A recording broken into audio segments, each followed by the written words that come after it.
Hey guys, it's Rachel Crow of Rachel Crow Photography. I posted this photo on my Instagram and got a lot of questions about how I edit my sparkler exits. Because on my Instagram story, I posted the raw file, which looks like this. Let me pull it up. Sorry, I don't know how to do this video thing. So as you can see, quite a bit of difference between the original and the finished file. Got a couple messages just kind of asking about my workflow and if I use a preset and all of that good fun stuff. So I thought I'd make this little video to show you how. This is my first time doing this and it is 1 in the morning, so give me a little grace because I have no idea what I'm doing, but that's okay. This is fun. I'm also by no means a editing wizard or anything like that, but I like helping people and I like to do what I can. So yeah, I'll show you what I can and maybe you'll learn something. So I'm just going to go back to the original file now. Starting out, I use a preset by Space Wolf Grace. It's her version of Visco's M5. I like to use that preset because I like the way it kind of like diffuses the sparklers, and it adds quite a bit of contrast and stuff to the photo. Whatever preset you normally use on your like exit photos and that sort of thing, I'm sure is fine too. I definitely don't expect you to go out and buy this preset. I just like the way it looks. So I'm going to go ahead and apply that. As you can see, it kind of darkened the photo and added a lot of contrast. So next we're just going to come over and bring the exposure way up. This is the advantage to shooting with RAW, is that you can really play with your histogram without causing like too much grain and such in the photo. We're going to come back to the exposure in a minute, but that's a good starting point. Now, as you can see, it is super orange and red and very ugly. I mean, unless you're into that, that's your aesthetic, then, you know, whatever, more power to you. But for me, I like it to have a little bit more natural of a look.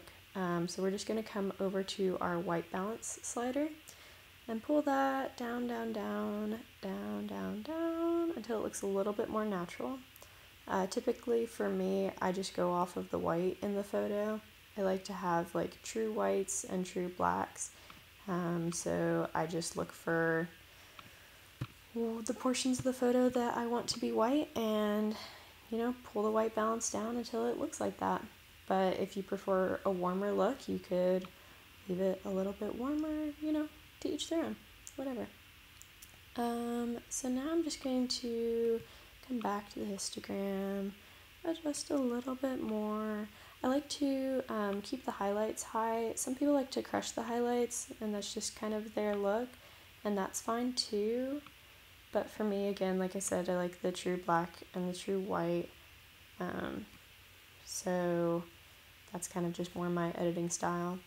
The next thing I'm going to do is add more contrast, because with pulling the shadows up and everything, that just kind of saves the black in the photo in the dark areas to add some contrast. I'm also going to come to the presence portion of the editing panel and bring the clarity down to like negative 15 or 20, just because that kind of like helps smooth out some of the grain in the photo. I don't like my photos to be super grainy.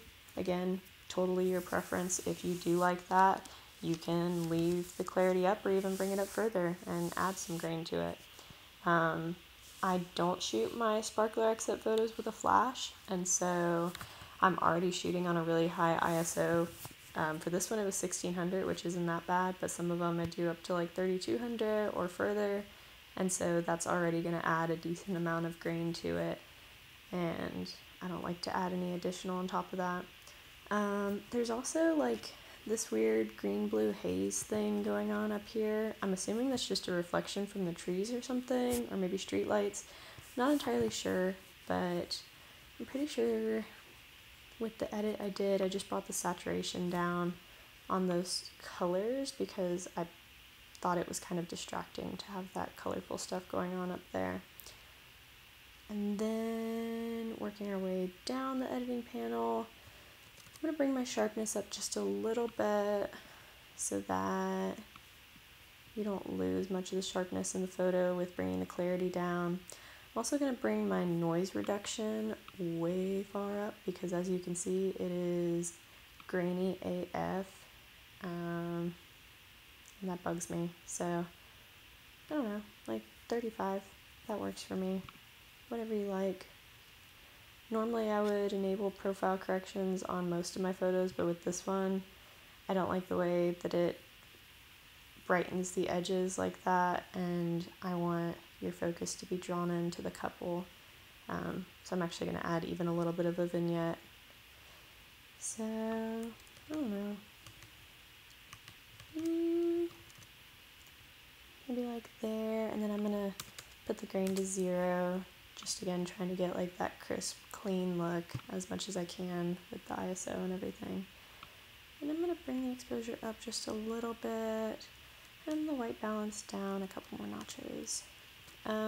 With this also, there's like these little blue hot spots throughout it. I'm not really sure what produced those, but I think with the version of this photo that I posted on Instagram and everything, I just came over it with an adjustment brush and brought the exposure down and like just dropped the saturation like all the way down, and the whites and the highlights, just because I thought those spots were kind of distracting.